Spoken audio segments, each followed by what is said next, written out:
I think for me, what has been very interesting is to understand that it's okay to recognize the emotions that we are feeling that might be not always positive, right? Like, when I was talking to my mom, when I knew I was pregnant, she said it will be the best time of my life. And I always felt I have to always be upbeat and excited, and there is no space for any other emotions than happiness and just gratefulness. And when we had our kids, I was really challenged in that area. And what I've noticed when you are really consciously parenting, or at least practicing and trying to be that parent, is this really learning how to be with all type of emotions for yourself, because your kids will have all type of emotions. And it's our capacity for that bouquet of emotions that they learn from, right? Our children we'll probably have a hard time learning a relationship with emotions that we ourselves haven't learned from, at least until they're a lot older. So I think the wider the range of emotions that we can constructively deal with and not push away, it teaches them that the same capacities, even by osmosis a bit.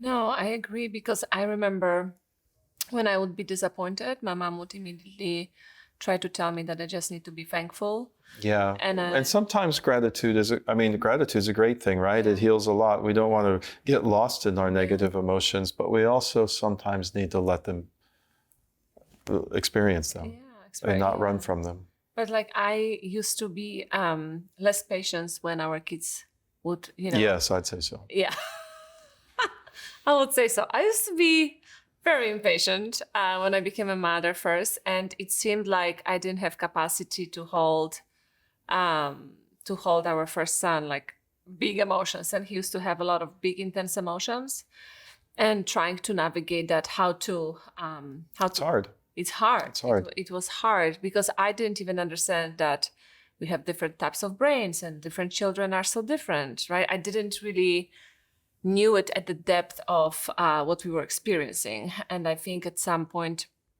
I was feeling very lost, because I'm trying to use the same tactics, right? Like, be grateful and be respectful, and I demand respect. This is misbehavior. When, if there were in the household some negative emotions like anger or frustration. But now you've gotten really good at helping the boys, our children, dissect their emotion, and instead of responding to the outburst of activity, outburst of energy, instead starting to ask, well, what's the feeling behind that?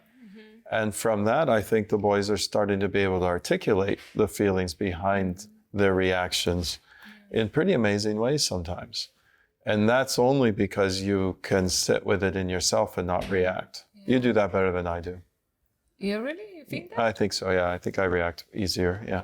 But I don't know, maybe it's just because you do it with emotions I'm less comfortable with, and maybe I do it better for emotions that you're less comfortable with. Because the boys do say, like, you are sometimes more like easygoing than me at times, right? Except when I'm not. Well, you are not. But when we talk about emotions, I think, like, when we think about conscious parenting, a lot of people think it's permissive parenting, that we don't have boundaries, that we just allow for anything. And I think we need to be very it's a funny term, and it probably means different things to different people. But I think maybe instead of even conscious, we can use intentional. Because there are times when you have to be rigid. There's times when you need structure. There's times when you say you're going to do something, you have to do it. You have to be consistent, and you have to be dependable. And we need to be those for ourselves, for our children, and teach our children that through example, and also by holding them accountable.